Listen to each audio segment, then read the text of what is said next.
Protein bars, don't even get me started. Those things cost $5. They're pure crap. It's all sugar, it's all preservatives. It's no better than a Snicker bar. Listen, I'm gonna show you how to make your own protein bars from home. They're completely nutritious, healthy, low fat, low sugar, non-dairy. They taste amazing, and they'll cost you about 50 cents each. So basically today what we're gonna make is my peanut butter protein bars. Why did I start coming up with this recipe? Basically, price, to be completely honest with you. Buying protein bars, going to the store every day, buying one before working out, one after, it just got ridiculously expensive. Then I started reading the back. Once I started reading the back, I realized how much sodium's in them, how much sugar, the sugar's through the roof, and then all these little ingredients that I had no idea what they were, started looking them up and started realizing that they weren't good for you. So I started talking to a lot of my friends that are chefs, cooks, other people that work out at the gym, talking to them, getting different ideas of what they make before they go to the gym and after and stuff. And this is basically what I came up with. So this recipe, it's available on our site online. It's super simple to make. It's no bake, so you don't need an oven, you don't need anything. We're literally gonna mix all the ingredients together by hand, and then we're gonna throw it in the refrigerator. We're gonna wait about 10 minutes, pull them out, put them on our stomach. The first thing that you gotta do is take the oats. It takes a cup of oats, and what you're gonna do is you're gonna separate 3/4 cup of oats and you're gonna grind it up. Now you can grind it up however you want. You can put it in a blender, food processor, you can do it by hand, whatever. You can hit it with a hammer, I don't care. But the main thing is that you gotta take 3/4 cup and you gotta grind it up, and not into powder, but just into small little flakes, okay? So the first thing is the 3/4 cup of the oats, right? So you're gonna mix it in the bowl. Then you're gonna take the remaining 1/4 cup of the oats and you're gonna put that in there. Watch how easy this is. Flaxseed, done. So you got your oats and your flaxseed in there.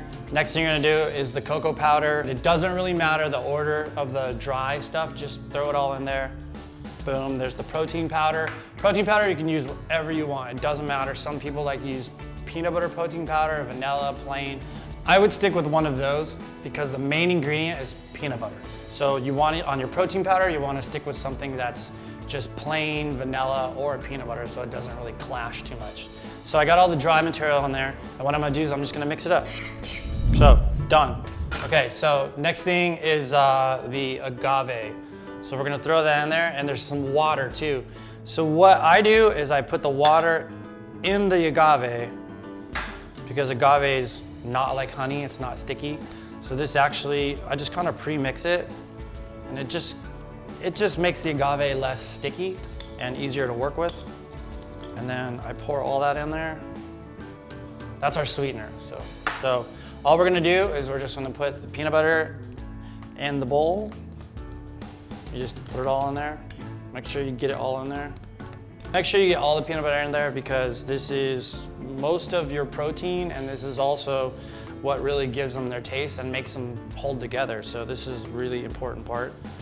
And I have experimented so much with this recipe. So like I said, the whole things will be up online on our website. You can try to experiment with it, but I've tried so many times and it never works out. So try to keep as close to the actual measurements as what's on the website. So once the peanut butter's in there, you're gonna mix it up. Once again, you're just gonna mix it up with your fork. Super simple.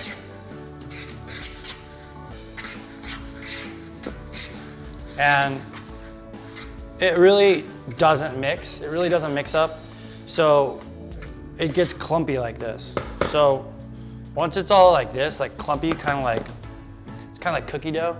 Once it gets like that, you gotta get dirty. So I already washed my hands, so I don't wanna hear about it. So what you're gonna do is you're gonna put that to the side, and then we're done with all these. Here's our glass dish, we're gonna put them in there. So what I do, you gotta mix them by hand. That's the only way to do it. You can use a food processor, which I have done before, but it still doesn't work. You still gotta mix it by hand. So you're gonna just mix it up, just like you would any normal baking, like brownies or whatever, cookies. And it's really sticky because it's all peanut butter basically. And then you're gonna just keep mixing it. So basically you just wanna get all the ingredients mixed together. Pretty simple. Once it's all mixed together, you're gonna throw it in your glass dish and then just pat it out. Kind of make it like I guess like brownies kind of. So at this point, they're done. They are your protein bars at this point. That's how I see it. Now is the fun part. You can put whatever you want on top of them. Dried cranberries, walnuts, almonds, nuts, whatever you want, chocolate chips, you name it. Obviously, if you put something like a chocolate chip, you're adding sugar to it, so it's gonna be more on the dessert side and less of a protein bar. But it's really up to you. I like to take some almonds and then I just crush them up into little pieces. And then what I do is I just sprinkle them on top. So remember, anything you put on top is not going to bake into them because we're not baking them. So whatever you put on top, you have to physically press down into the bars. So once I put my topping, which I just put some almonds in there, crushed almonds, and then I have a sweet tooth, so I'm putting some chocolate chips. I don't really care what you think. And then I put those in there. Okay, now at this point, you just gotta press them in. Just press them into the actual bars so they stick, because if not, they're just gonna fall off when you slice them later. So when you're done, you're gonna put them in the refrigerator and you're gonna leave them in there for about 10 minutes, and that's about it. Pull them out, slice them, eat them, store them in the refrigerator, keep them cold. That's the main thing, is they are peanut butter and they are no bake. So if you make them and then leave them in your car for an hour or whatever, they're gonna melt. So they need to be in a chilled area or room temperature at least, stored like that, and that's it. So we're gonna put them in the fridge and then we're gonna eat in about 5 minutes. All right, so they're done. So these, I would really call these pre and post workout or hiking, running, doing something active protein bars. That's really what they are. These are not something you make and or eat and then sit around and watch TV. They are high in fat. It's good fats. They are high in protein. They're energy bars. So I usually eat one before I work out and one after, and it works out perfect for me.